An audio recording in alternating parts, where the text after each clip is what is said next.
The wedding on Lake Como was supposed to be my sister's triumph. That's what my mother kept calling it in the group chats I had muted months ago. A triumph. As if Monica had accomplished something other than getting engaged to a man she met on a dating app 3 months prior. As if finding a wealthy Italian heir who was willing to marry her within 90 days of their first message was some kind of achievement rather than a massive red flag the size of a billboard. But that was Monica's gift, if you could call it that. She had always been able to make people believe in the fantasy she was selling, even when the reality was crumbling beneath her feet. And our parents, desperate for a success story after years of financial failures and embarrassments, had bought into her delusion with everything they had, which meant they had bought into it with everything I had too, though I didn't know that part yet. It started on a Tuesday night in my Chicago apartment, the kind of quiet evening that should have been unremarkable. I was sitting in my living room with only the blue light of my phone screen and the soft hum of my refrigerator for company. It was 10 p.m., and I was doing what I always did when I couldn't sleep. I was doom scrolling through social media, watching my family burn money they didn't have in real time. My sister Monica had been posting stories for 48 hours straight, and I couldn't look away from the slow-motion car crash that was her dream wedding. There she was, twirling in a dress that cost more than my first car. The fabric caught the Italian sunlight in a way that made it look like she was glowing, and I had to admit that physically, she looked beautiful. But there was something off about her smile. It was too wide, too practiced, too much like the smile she used to give our grandmother when she was trying to get extra money for a school trip that wasn't actually happening. She looked perfect but manufactured, like a mannequin come to life in the window of an expensive store. Next to her stood Giovanni, the wealthy Italian heir she'd met on that dating app 3 months ago, and even through the small screen of my phone, I could see that something was wrong with this picture. Giovanni looked less like a groom and more like a man held hostage. His smile was tight, his eyes darting away from the camera every few seconds as if he was checking for exits. There was a nervous energy to him that didn't match the confident playboy image Monica had been selling to the family for weeks. He was supposed to be an heir to some kind of shipping fortune, a man whose family had been wealthy for generations, a man who could give Monica the lifestyle she felt she deserved. But watching him in those videos, I couldn't help but notice the small details that didn't add up. His suit was well tailored but slightly dated, the kind of cut that had been fashionable 5 years ago. His shoes were expensive but scuffed at the heels, and his Italian when he spoke to the camera had a strange quality to it, not the cultured Milanese accent you'd expect from old money, but something rougher, more working class. These were the kinds of observations I made automatically now, after years of working in finance. Numbers were my language, but patterns were my second tongue, and every pattern I saw in those videos screamed that something was wrong. But I kept scrolling, past the videos of my mother clinking crystal glasses with a countess who looked suspiciously like a hired actor, past the footage of my father attempting to make conversation with Italian guests who clearly had no idea who he was, past all of it. My stomach churned with a familiar mixture of dread and guilt. I knew the math. I was a senior financial analyst at a firm in downtown Chicago, and I had spent the last decade watching my parents' financial numbers bleed red. They had refinanced their home twice in 8 years, taking out equity to fund lifestyles they couldn't sustain. They had maxed out 4 credit cards just to fly the whole family to Italy for this wedding. My brother Paul, who had never held a job for more than 6 months at a time, was there too, probably with his hand out for spending money. And yet here they all were, pretending to be royalty, posting photos of champagne toasts and designer outfits, as if the bills would somehow magically pay themselves. I had refused to go.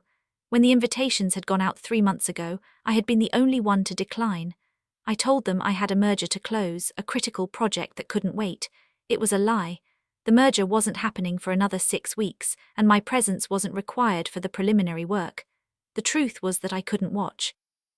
I couldn't stand in that villa and watch them fawn over Monica, the golden child who could do no wrong, while I knew they were one missed payment away from foreclosure. I couldn't smile for photos while they treated me like a ghost unless they needed a wire transfer. I couldn't participate in the delusion anymore. My phone buzzed, pulling me out of my thoughts. A text from my mother lit up the screen, and I felt that familiar knot form in my stomach before I even read the message. "Maddie, sweetie, the caterer is being difficult. His card machine is down. Can you Venmo me $2,000 just for an hour? Dad will pay you back as soon as we get to a bank." I stared at the message, watching the cursor blink as if it might suddenly make sense of the situation. The broken card machine excuse. Classic. It was the same lie they had used when they needed bail money for my brother Paul last year after his third DUI. It was the same lie they had used when Monica accidentally bought a handbag she couldn't afford and needed help covering the charge before the store called the police.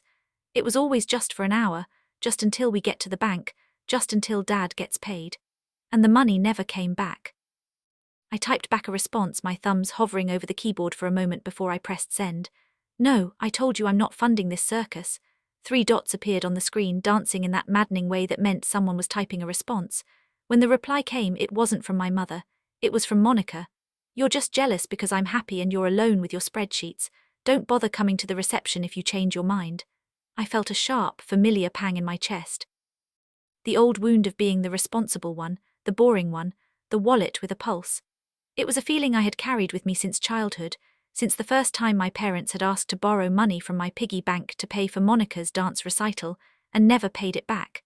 Since the time they had taken my college fund to cover Paul's legal fees, and told me I could always take out loans like everyone else. Since 1,000 small moments that had added up to a lifetime of being valued only for what I could provide. I didn't reply. I simply engaged Do Not Disturb mode, plugged my phone into its charger and turned off the lamp beside my bed. I lay there in the darkness, listening to the sounds of the city outside my window, and I told myself I was done. I had drawn a line. I was safe in Chicago, thousands of miles away from their delusions and their demands and their bottomless needs. I closed my eyes, believing that the worst thing that could happen was a maxed-out credit card and a few angry text messages in the morning. I was wrong, so incredibly, devastatingly wrong. I woke up to what felt like a heart attack. Not a literal one, though my chest was tight and my heart was hammering against my ribs, but the kind of adrenaline spike that hits you when your brain registers danger before your conscious mind can process what's happening. I blinked in the darkness, disoriented, and reached for my phone to check the time. The screen lit up, and what I saw made my blood run cold. 3:17 a.m. and the notifications stacked on my lock screen like a wall of bricks. 50 missed calls, 12 voicemails, 84 text messages. I scrolled through the breakdown and the numbers were terrifying in their specificity. My mother had called 20 times, my father 15, my brother Paul, who never called me unless he needed something, had called 10 times. Even Monica had called 5 times, which was unprecedented. The texts were a garbled stream of panic that made my hands shake as I scrolled through them. Pick up. Emergency. Police. Answer the damn phone, Maddie. Please. We need you. Don't do this. The fragments piled on top of each other, each one more desperate than the last, until I felt like I was drowning in their fear. The silence of my apartment felt heavy, oppressive, as if the walls themselves were pressing in on me. I took a deep breath, trying to steady my trembling hands, and pressed the call back button for my father. He answered on the first ring. Maddie, my father's voice didn't sound like himself. It was an octave too high, cracked and breathless, the voice of a man who had been pushed past the edge of what he could bear. In the background I could hear chaos, shouting in Italian, the squawk of a police radio, and the unmistakable sound of my mother sobbing. It was a deep, guttural wail that made my skin crawl, the sound of someone who had completely lost control. Dad, what's going on? Is someone hurt? I sat up in bed, clutching the duvet to my chest like armor. It's a disaster, he choked out, and I could hear him struggling to catch his breath. Everything is gone, Giovanni, that bastard, he left. I felt a chill run through me. What do you mean he left? He's gone, he took the cash gifts, he took the jewelry, he took the rental car.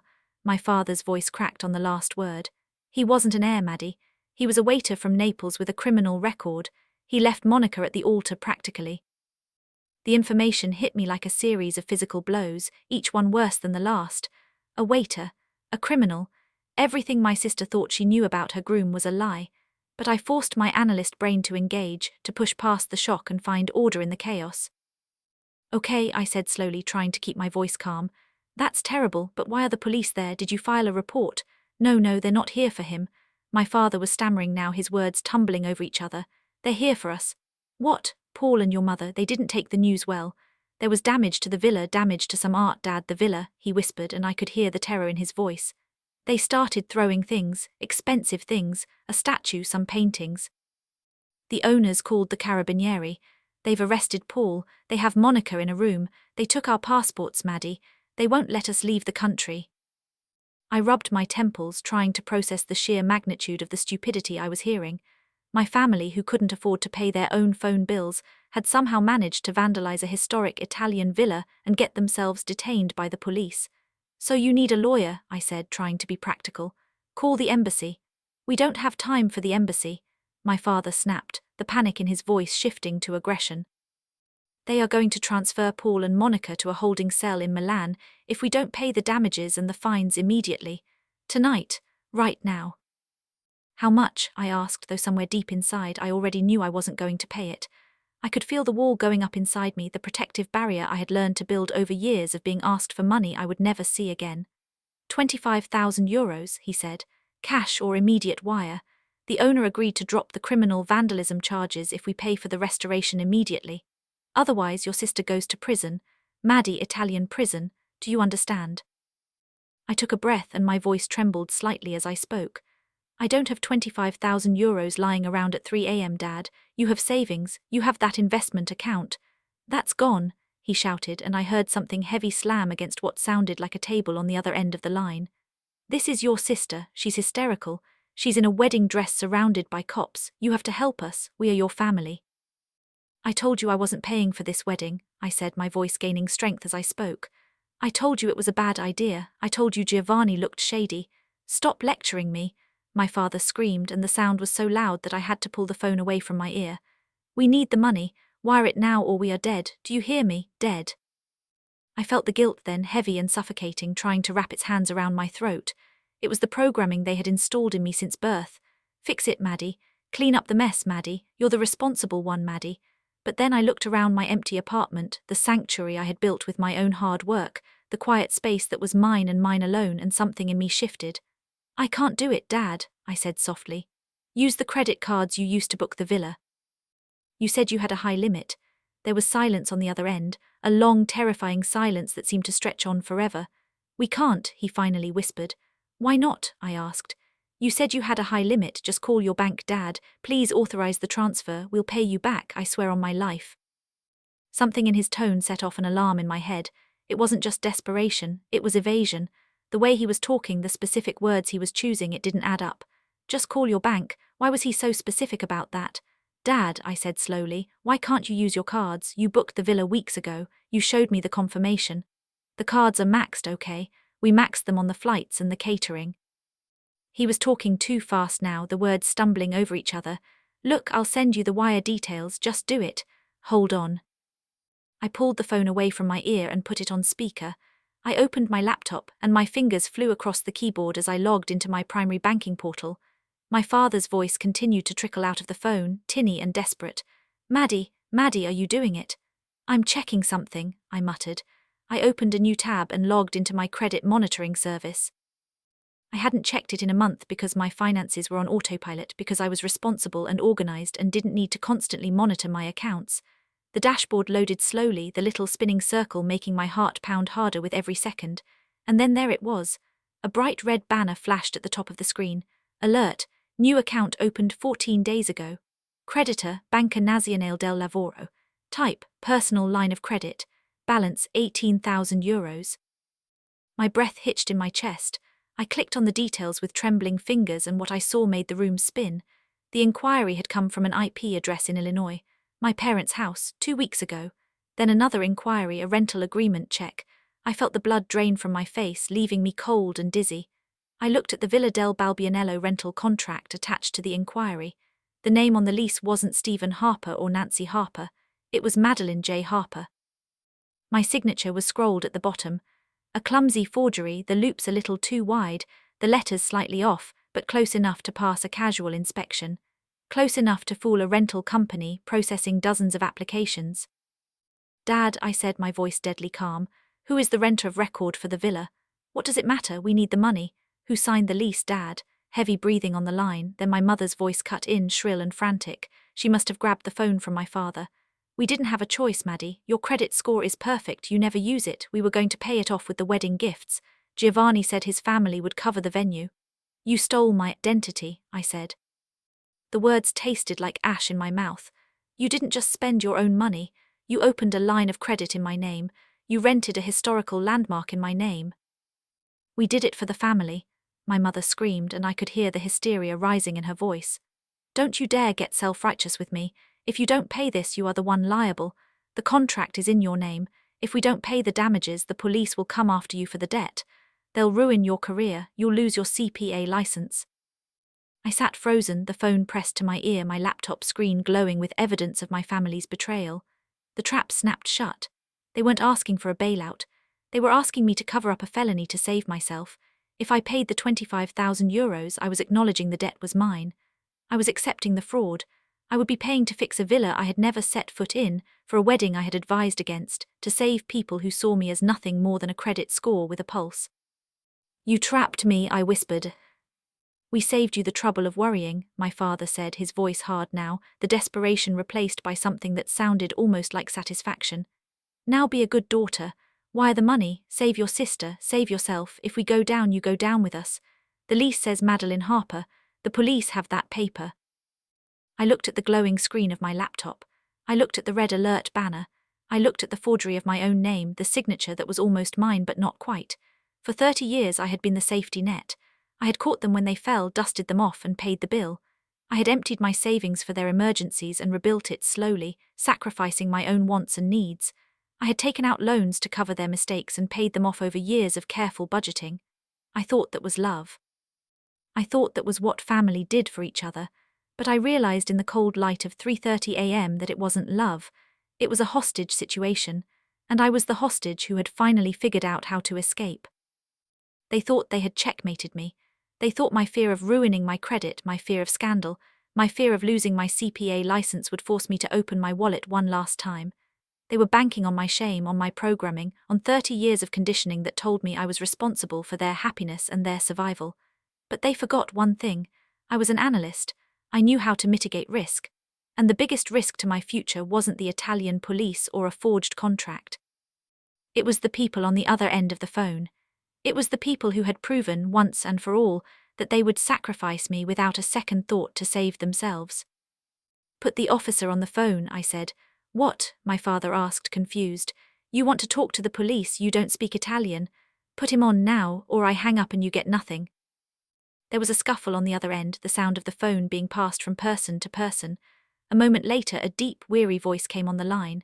Pronto, this is Capitano Rossi. Captain Rossi, I said, my voice steady, stripped of all emotion. My name is Madeline Harper. I am currently in Chicago, Illinois, United States. I am recording this call. There was a pause on the other end. Signora, your family says you are wiring the funds for the damages to the villa.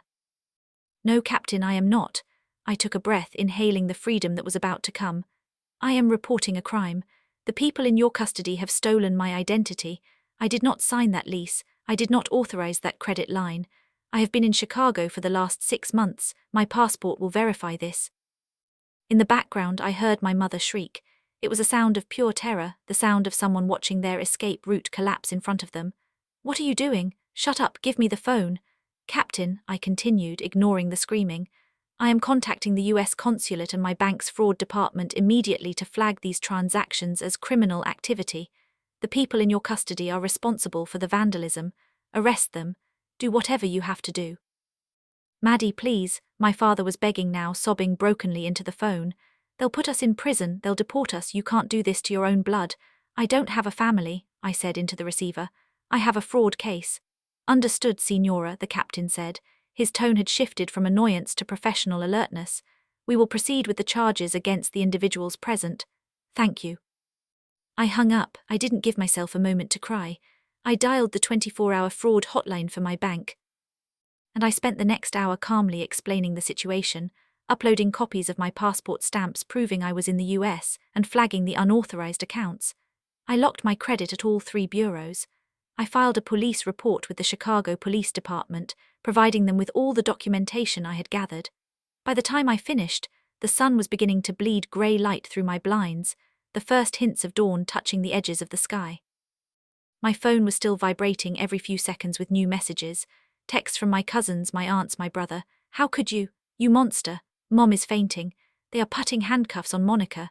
You're ruining everyone's life over money. This isn't what family does. I didn't read them.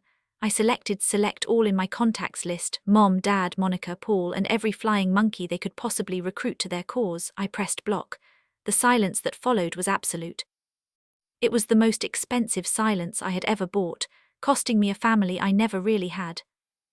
I walked to the window and watched the city wake up. The streetlights flickered off as the sky grew brighter, and the first cars of the morning began to make their way down the streets below. Somewhere in Italy, my sister was likely sitting on a metal bench in a ruined wedding dress, facing the consequences of her life for the first time. My brother was in a holding cell, learning that actions have consequences that couldn't be paid away. My parents were facing the reality of what they had done, not just to the villa but to me. I felt no satisfaction, no joy, no vindication. I only felt a profound, bone-deep exhaustion, and beneath it, the first stirrings of something that might eventually become peace. I went to the kitchen and made coffee. I drank it black, standing alone in my quiet, paid-for apartment. It tasted bitter, hot, and incredibly, impossibly like freedom. The weeks that followed were a blur of legal proceedings and emotional reckoning. I hired a lawyer to handle the identity theft case, providing him with every piece of evidence I had gathered. The credit card company investigated and eventually removed the fraudulent charges from my account. The line of credit was closed, and my credit score slowly began to recover from the hit it had taken. But the real work wasn't financial, it was internal. I started seeing a therapist for the first time in my life. I needed to understand how I had spent 30 years being a hostage without realizing it. I needed to unpack the conditioning that had made me believe that my worth was tied to what I could provide for others. I needed to learn that saying no wasn't selfishness, it was survival. It was slow, painful work, peeling back layers of guilt and obligation that had built up over a lifetime. But with every session, I felt a little lighter, a little more myself. My family tried to reach me through every channel they could find. They emailed from new addresses only to be blocked. They had relatives call me with messages about forgiveness and family unity. They sent letters to my office which were returned unopened. My mother even showed up at my apartment building once, but I refused to buzz her in and she eventually left. The messages were always the same. They were sorry. They didn't mean it. They were desperate. I was cruel. I was heartless. I was tearing the family apart. But I knew the truth now. The family had been torn apart long before that night, shredded by years of manipulation and entitlement. I was just the one who finally stopped pretending the pieces could be glued back together. 6 months after the wedding that never was, I received a letter from Monica. It was forwarded through my lawyer and I almost didn't read it, but something in me needed closure, needed to hear what she had to say. The letter was 4 pages long, and it started with an apology that sounded genuine until you read between the lines. She was sorry for what happened, but she was also angry. She accused me of overreacting, of ruining her life over money, of abandoning the family in their time of need. She said she had loved Giovanni, that she had really believed he was who he said he was, that I had no right to judge her for wanting to be happy. She ended by saying she hoped one day I would find it in my heart to forgive them all, because family was the most important thing in the world. I read the letter twice and then I burned it. I didn't need to respond. I didn't need to explain myself. I didn't need to justify my choices to someone who still saw me as the family ATM. I was done. It's been 2 years now since that night. 2 years since I made the call that changed everything. 2 years since I chose myself over the people who were supposed to love me. And you know what? I sleep better now than I ever have. I wake up without the weight of impending crisis pressing on my chest. I make plans for my future that don't include contingency funds for other people's emergencies. I have a life that is entirely my own, built on foundations that I chose, supporting dreams that belong only to me. The last I heard, Monica had moved back in with my parents. She had lost her job shortly after the wedding disaster, though I never got the full story of why. Paul had been deported from Italy after serving his sentence for the vandalism, and he was working part-time at a gas station, still bouncing from one crisis to another. My parents had finally lost their house to foreclosure, and they were renting a small apartment in a neighborhood they used to look down on. They had all been forced to face the consequences of their choices, and they were still looking for someone else to blame. I don't hate them anymore. Hatred takes energy, and I refuse to spend my energy on people who have already taken enough from me.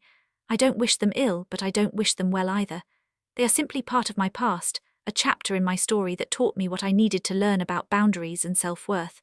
The lessons were hard, but they were valuable, and I carry them with me as I move forward. I still work as a financial analyst, but I've started something new as well. I volunteer with a nonprofit that helps victims of financial abuse, particularly those who have been exploited by family members. I help them navigate the complex process of untangling their finances from their abusers, of rebuilding their credit and their lives. It's satisfying work, the kind that fills you up instead of draining you dry. And every time I help someone escape from the kind of situation I was in, I feel like I'm taking back a little piece of the person I used to be, the one who didn't know she could say no. If this story taught you anything, I hope it's this: you are not responsible for fixing the people who keep breaking themselves. You are not obligated to set yourself on fire to keep others warm, and you are never, ever required to accept treatment that makes you less than who you are. Family isn't just blood.